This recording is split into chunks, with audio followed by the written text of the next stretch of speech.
Sebelum market buka, kita akan membahas beberapa saham pilihan. Tapi sebelum masuk ke materi, disclaimer untuk keputusan ada di tangan masing-masing ya. Untuk yang pertama kita akan cek dulu indeks IHSG.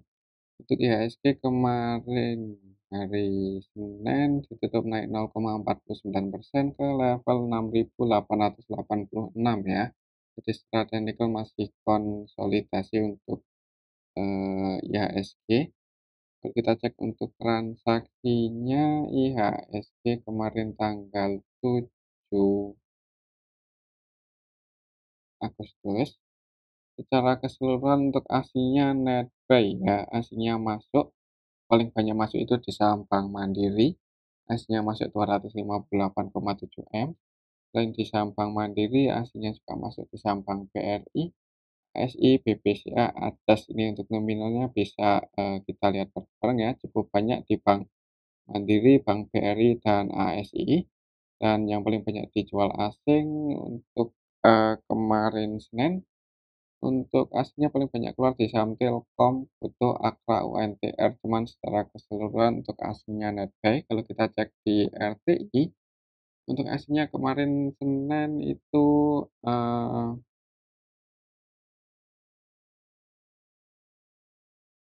total masuknya net buy sebanyak apa? Kalau di RTI aslinya net buy 700,4 M ya. Jadi, masuk cukup banyak untuk, harga sahamnya sih naik, untuk indeks Asianya kemarin sebagian hijau, sebagian merah sih. Untuk indeks US-nya pas video ini dibuat dini hari semuanya hijau ya. Cuman untuk Nasdaq itu naik 0,6%, S&P 500 naik 0,9%, Dow Jones Index naik 1,1%. Semoga aja nanti untuk IHSG bisa langsung dibuka hijau dan, ngejar resistenya ke level 6.970-an. Oke, itu untuk IHSG ya, untuk saham yang pertama yang akan kita cek adalah saham yang baru IPO yaitu FOLK. Untuk saham FOLK IPO-nya di harga 100 ya, dan close-nya di 113, berarti ditutup naik 13%, walaupun dibuka arah di awal market itu langsung dibuka arah di 135, tapi habis itu turun. Kalau kita cek untuk transaksinya, FOLK di hari pertama IPO cukup, lumayan sih 95 M ya. Kalau kita cek untuk transaksinya FOLK secara keseluruhan kemarin tanggal 7 Agustus secara keseluruhan yang masuk sama yang keluar ini hitungannya lebih banyak yang keluar ya. Dan kalau kita perhatikan di sini yang jadi market-market utamanya YPMG. YP-nya net buy 3,8 M, MG-nya net sell 4,7 M. Untuk YP average buy-nya ada di 123, berarti posisinya floating loss ya, karena close-nya kan di 113 di YP-nya floating loss. Kalau kita cek yang jadi underwater-nya untuk IPO FOLK itu kalau nggak salah 2 ya, underwater-nya itu 2, HD dan IF, dan keduanya ini di hari pertama IPO kemarin untuk HD-nya sudah net sell 4,2 M, IF-nya net sell 1,1 M. Kedua-duanya jualan. Kemudian yang nampung YP, CC, XCNI, PT, SQXL ya, ini, kita bisa lihat barang-barang yang masuk itu malah, cenderung broker-broker retail. Jadi untuk nanti sih perlu hati-hati ya untuk saham FOLK, mungkin buat teman-teman yang masih pengen masuk ya, mengingat masih cukup liquid dari pertama IPO, kedua juga kemungkinan masih cukup ramai ya. Ya mungkin buat scalping aja ya, kalau buat, swing agak kurang kurang meyakinkan ya kalau lihat di hari pertama IPO underwater-nya udah, lepas barang walaupun ya nggak banyak-banyak banget. Coba kalau kita cek yang floating di market 14%.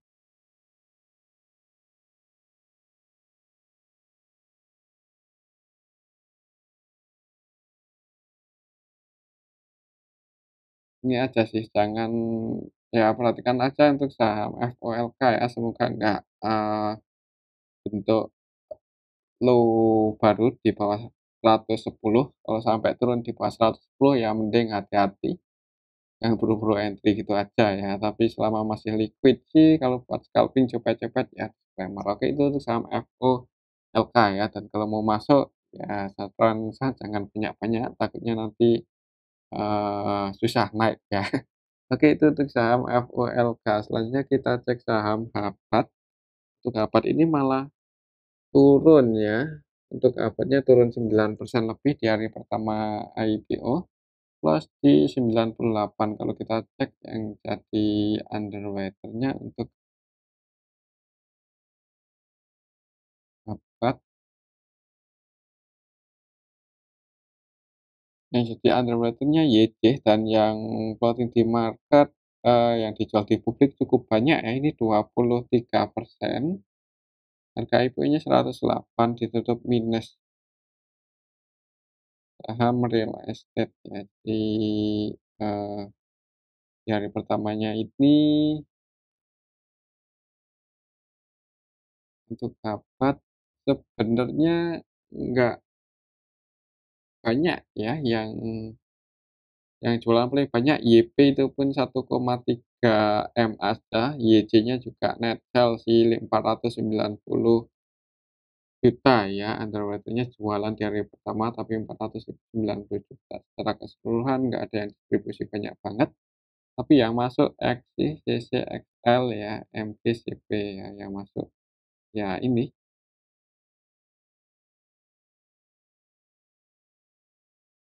kalau lihat, candle-nya strong bearish ada kemungkinan mungkin masih akan turun dulu ya nanti di awal market untuk saham Harvard. Jadi buat teman-teman yang udah ambil misal, tadi ambil di atas nih kan yang masuk juga kebanyakan, broker-broker, retail ya untuk XI, CCXL average-nya di harga 109 berarti average-nya pas di harga IPO-nya ya, IPO-nya 108. Ya di sini sih floating loss, ya jadi mungkin jangan kebanyakan average down aja dan ini market cap-nya juga, eee, valuasinya nggak gede-gede banget ya, valuasi transaksi jadi ya perlu hati-hati. Kemungkinan sih di awal market masih ada kemungkinan merah, semoga aja naik, cuman yang udah ambil posisi ya saran saya jangan kebanyakan average dan takutnya nggak naik-naik malahan ya. Soalnya ini saham konstruksi, bukan saham konstruksi, saham properti juga ya, saham properti dan nggak terlalu gede juga untuk market cap-nya,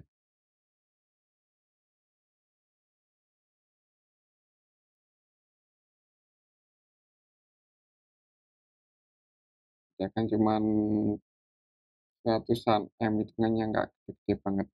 Oke itu untuk saham Harvard, lo hati-hati sih ada kemungkinan masih turun, semoga aja nggak dalam-dalam banget ya untuk penurunan nanti di awal market. Oke itu untuk saham Harvard, selanjutnya kita cek saham MAHA yang hari ini terkoreksi 2% lebih, 2,8% ke level 274. Kalau kita cek untuk transaksinya MAHA hari ini gimana? Untuk MAHA hari ini bukan hari ini, kemarin ya, kemarin tanggal 7 Agustus secara keseluruhan lebih banyak yang keluar, jadi untuk saham MAHA sedikit didistribusi, untuk lokasinya net sell, untuk MAHA aslinya net sell 2,2 M ya.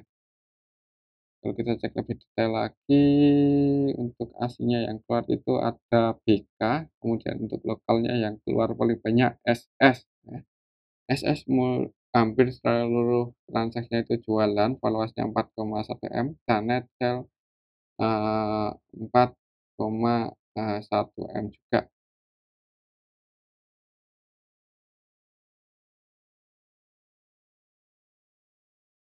Untuk mahal sih kemungkinan untuk nanti kalau menurut saya malah ini ya, kalau nggak konsolidasi cenderung koreksi, jadi perlu hati-hati ini hitungannya udah, jauh di atas harga IPO-nya. Kalau mau entry ya di area sini 140 ya, kalau misal koreksi turun perhatikan aja level 140. Kalau ada yang jaga harga di area sini bisa pertimbangan kalau mau entry. Ya ini sih average buy-nya ya, yang masuk paling banyak average-nya itu ada di 140-an sih. Untuk support-nya sih ya perhatikan aja level 140. Oke, itu untuk saham AHA. Kalau langsung AHK ya sebetulnya terlalu beresiko, tapi kembali lagi disclaimer. Selanjutnya kita cek, saham perbankan ya. Untuk yang pertama kita akan cek saham Bank BRI yang kemarin itu naik cukup tinggi 2,24% ya, setelah, hari Jumatnya itu turun dalam. Di hari Senin itu open gap atas, opennya di 5.600, turun kemudian ditarik naik lagi, jadi langsung open di 5.600 ya. Kalau kita cek untuk transaksinya, asnya masuk ya, kemarin Senin itu asnya masuk lumayan banyak, netbuy 236,8 M. Kalau kita cek untuk Bank BRI, laporan kuartal 2-nya padahal belum di-update ya, semoga aja bagus. Untuk Bank BRI, untuk kemarin Senin secara keseluruhan untuk aslinya yang masuk ada KZ, netbuy 190,9 M ya.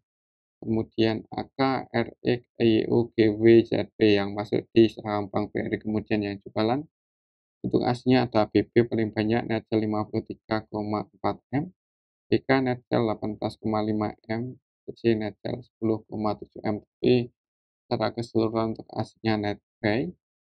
Untuk lokalnya jualan ya, lokalnya nggak ada yang masuk banyak ini. CD cuma 700-an juta aja, kemudian yang jualan ada OD, YPN, IYO. Jadi, lokalnya distribusi ditampung oleh asing untuk saham Bank BRI. Untuk candlenya sih close di 5.700 di atas ya. Tapi untuk, nanti sih ya ini aja selama nggak, jebol di bawah 5.600 untuk support-nya sih di sini. Kalau mau entry langsung di harga 5.400 ya terlalu beresiko ya di pucuk. Jadi mending, yang udah floating profit, semoga saja laporan kuartal 2-nya bagus dan harganya naik ya yang udah punya posisi. Tapi kalau, kuartal 2-nya kurang bagus, perlu hati-hati untuk saham Bank BRI. Bisa pasang trailing stop aja kalau turun di bawah 5.600. Tapi kembali lagi disclaimer ya, untuk, resistennya sih kalau masih uptrend ya, kalau masih uptrend ke 6.000-an.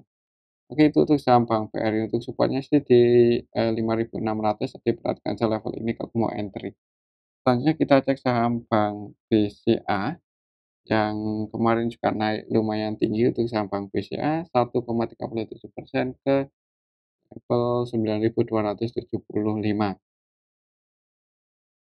Untuk resistennya masih di sini 9.325 ya. Kalau kita cek untuk transaksinya, Bank BCA juga aslinya netbuy. Netbuy 84,4 M, ini hitungannya nggak banyak sih ya untuk kelas BBCA kemarin. Yang masuk untuk aslinya di saham BBCA, BK, AK, yang keluar ZB paling banyak. Untuk BK-nya, netbuy 74 M.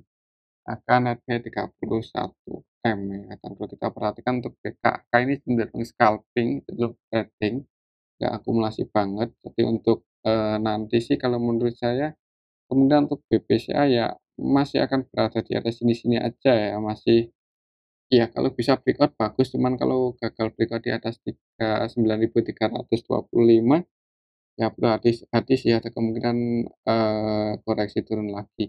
Oke, itu untuk saham Bank BCA ya. Selanjutnya kita cek saham Bank Mandiri.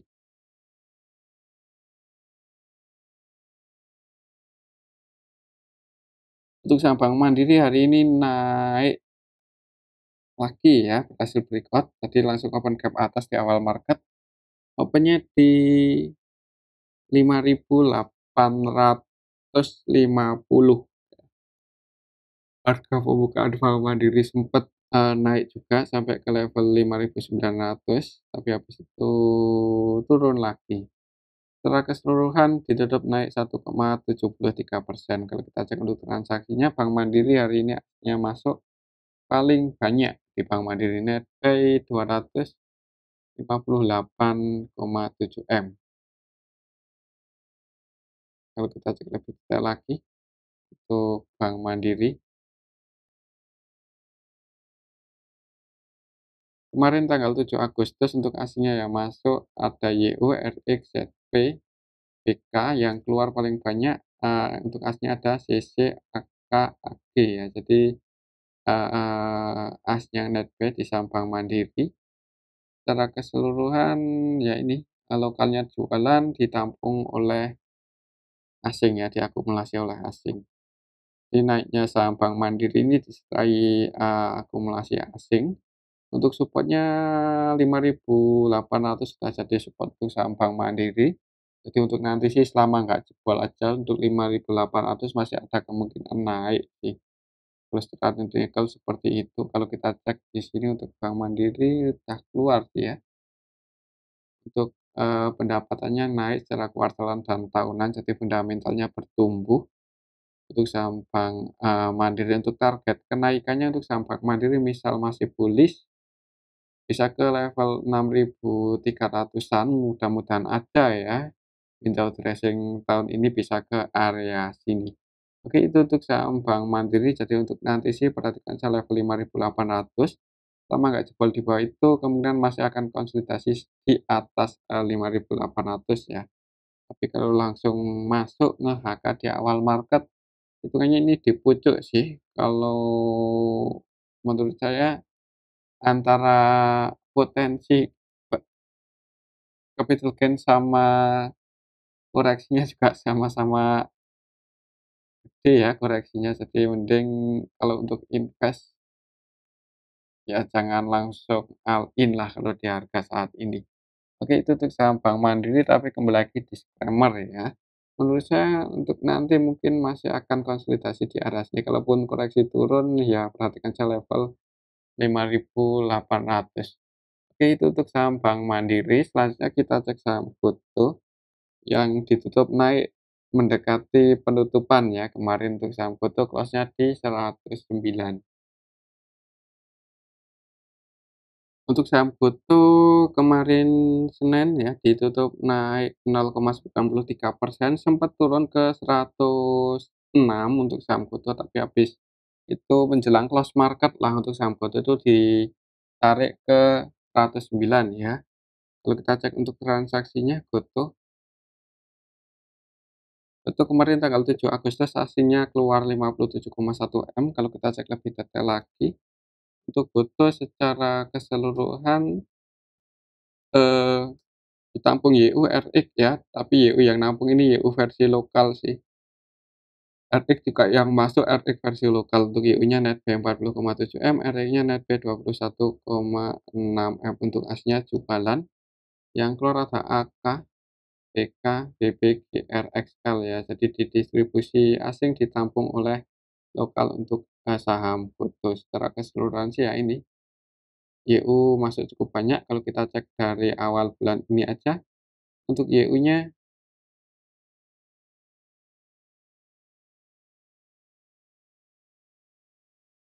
ngecel ya, jadi untuk YU itu cenderung trading. Kalau kita cek dari awal bulan ini, hari ini naik, sorry, hari ini masuk, bukan hari ini, kemarin ya, kemarin masuk 40,9 M, AVG buy-nya ada di 107, berarti untuk YU-nya floating profit ya, floating profit 2 poin karena cost di 109. Untuk nanti sih perhatikan saya level ini ya, untuk resistance-nya di 110, apakah bisa breakout di atas itu atau enggak. Kalau berhasil breakout di atas 110 maka target resistance selanjutnya ke 115, tapi kalau belum bisa breakout di atas 110 ya kemungkinan akan ini berada di range konsolidasinya antara 105 sampai 110. Oke, itu untuk saham GoTo ya. Kalau kita cek kuartal 2-nya belum update sih untuk saham GoTo, semoga aja kerugiannya semakin kecil ya, kalau bisa malah profit. Oke, itu untuk saham GoTo, tapi untuk, hari ini sih, hari kemarin hitungannya juga belum rame-rame banget, jadi untuk saham GoTo untuk beberapa waktu terakhir ini sepi ya untuk transaksinya, jadi harganya di area sini-sini aja. Mungkin untuk saham GoTo kalau udah mulai rame, misal ini valuasinya itu udah di atas 500-an M, ya kemungkinan sih harganya, rebound. Oke, itu untuk saham GoTo, untuk nanti sih perhatikan aja level 110 semoga bisa breakout. Dan mungkin ini aja dulu ya untuk analisa kita pada video yang ini, semoga bisa bermanfaat. Tutup disclaimer, terima kasih.